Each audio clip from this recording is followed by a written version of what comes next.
Think about this for a second. Most often than not, the hardest thing we face isn't actually what's happening in front of us. It's the one we've created inside our minds.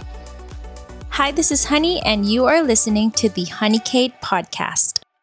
I'm going to say that one more time. The hardest thing we face isn't what's happening in front of us.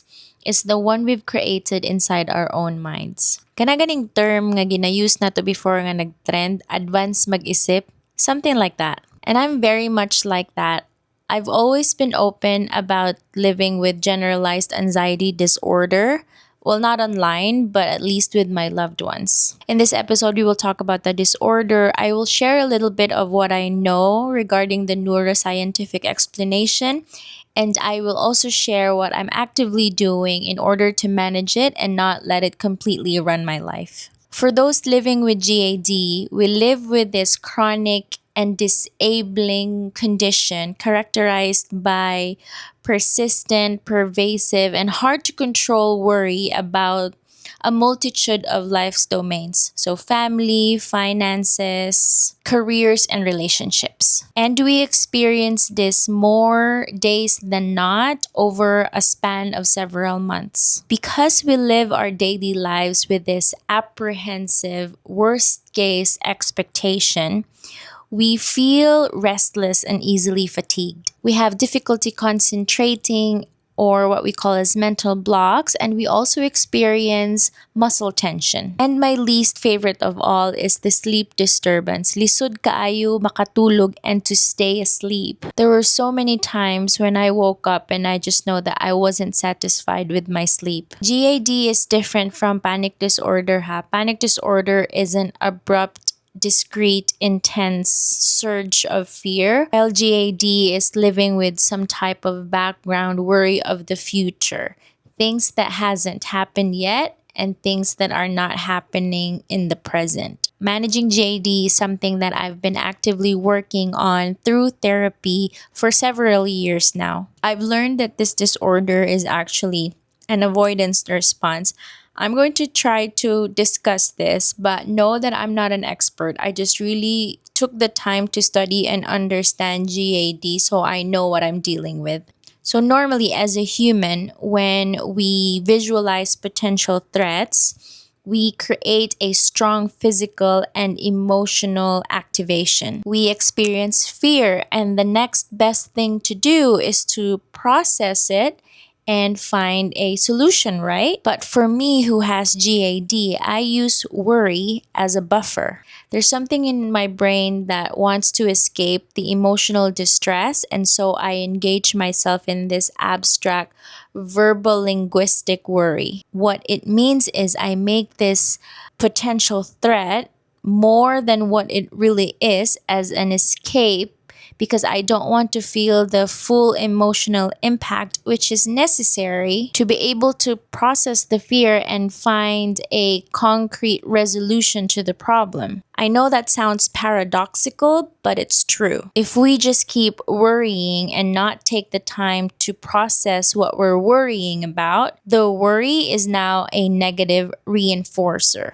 And so I feel this fake relief, which is also very temporary because I never reached the state of emotional extinction, causing my anxiety to persist chronically. Diba no? Welcome to my life. Before we move into the next part, if the story has already resonated with you, I would really appreciate if you take a quick moment to hit that follow and subscribe button and share this episode to someone who you think might need it. You can listen to the Honeycade podcast on Spotify, Apple Podcast, or YouTube, and you can connect with me directly on Facebook, Instagram, and TikTok. Sharing these episodes will help ensure that someone out there who feels completely invisible gets to hear that they're not alone. Okay, so what did I do about this? Well, I didn't really know until I started going to therapy a few years ago. I started with pharmacotherapy where I was prescribed with escitalopram first and then sertraline.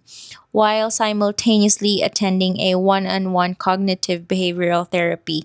And then I think after a year, I requested to be taken off the medication, but I still continued with the therapy. In therapy, the practice that we usually do is to talk about the potential threat, which obviously I would then worry and inflate the situation. Like, I'm not going to get past this. This is going to make me relapse into having really dark thoughts again, and I could never be my best self ever again. As in, hyperinflate nga it's the end of me or it's the end of the world, when the potential threat is I'm going to get a job interview and I'm worried that I'm not going to get it. Take note, the interview has not happened yet. Or another example that I remember is that when I got out of the behavioral facility after my traumatic life event, I struggled to get groceries.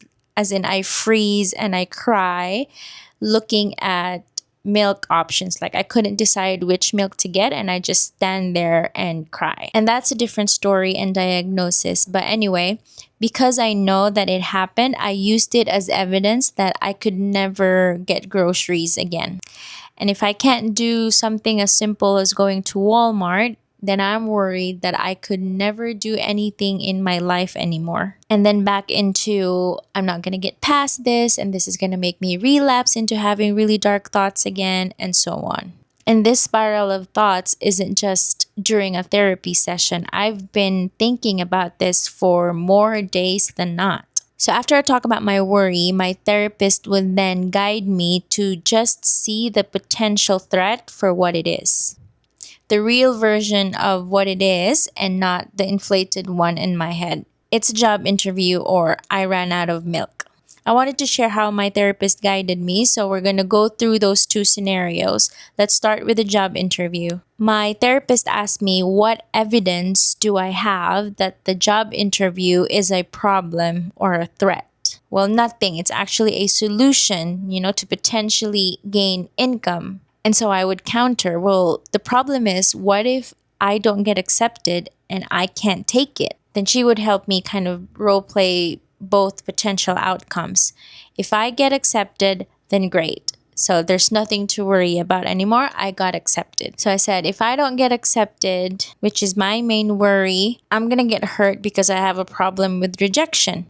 And my therapist said that it's a valid reason and didn't downplay how I felt. So instead, we put like a mitigation plan that if I don't get accepted, I should call someone, and this person must have or must be willing to hold an emotional and mental space for me. They don't necessarily need to be an expert or have to say something back. Listening was fine, and I agreed to that because sometimes I just feel like I needed someone to listen. So that requires communicating to a trusted friend beforehand that this might happen, which thankfully I have. And then we circle back in our next session and talk about what actually happened during the job interview. I didn't get that job and I did call my friend, but full transparency, what actually happened wasn't really that bad. The lady who turned me down met me for coffee and explained why she had to give the position to someone else, which was actually really nice because I remember leaving the coffee shop telling myself that I'm glad I didn't get the job because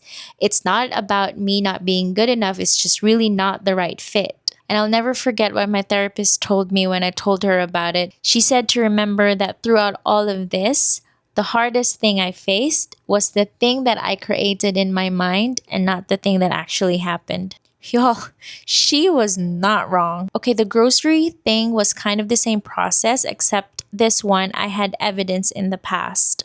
What we basically did was to replace the past experience with the present one. So Walmart is a big grocery store and I really feel overwhelmed there. So I shifted to drugstores when I need the little things. I just go to CVS or Walgreens. So mura na siyag 7-Eleven/Watsons diri sa Philippines. And for the big things, I started with Instacart. So it's like Grab delivery. As I started healing, I would try to go back to the big grocery stores, but I make sure that I'm with someone and I have a list to get just what I need and then go. Eventually, the grocery shopping became easier and the evidence in my head has been replaced, so there wasn't anything backing up my worry anymore. Managing GAD takes time, but with productive and therapeutic conversations, I was able to get out of my head a lot now and safely experience emotional distress that eventually led to me realizing that a lot of the things that's causing me anxiety aren't really that bad and can be processed and solved. The last thing I wanted to share that my new therapist said to counter this background worry is to look at my feet and live where my feet are. So that's a metaphor for getting out of my head, staying in the present moment, and asking myself if the thought in my head is really something that I want to use my energy for right now. If the answer is yes, then I go unpack my therapy tools and try to go through this thing that I'm worrying about and find a solution. If the answer is no, then I go back to navigating today and let tomorrow me deal with the tomorrow thing. Before scripting this episode, I read a scripture in my morning devotion that I feel very much aligns to basically what I just talked about. It's Matthew chapter 6 verse 34, and it says, "Therefore, do not be anxious about tomorrow, for tomorrow will be anxious for itself. Sufficient for the day is its own trouble." This isn't about avoiding responsibilities or pretending that problems don't exist. It's really about refusing to suffer situations that hasn't happened yet. And if there is something that we need to deal with right now, it's believing in ourselves that we are more than capable of not just finding our way out, but finding our way through. If you are navigating a season of overthinking or you have a story that you just wanted to share, my DMs are always open and it will not be content unless I have your full consent. And if this episode brought a little bit of calm to your day, I would love for you to stick around by following and subscribing, and also share this with someone who you know might need it. Until next time, live where your feet are and be gentle with yourself. Bye.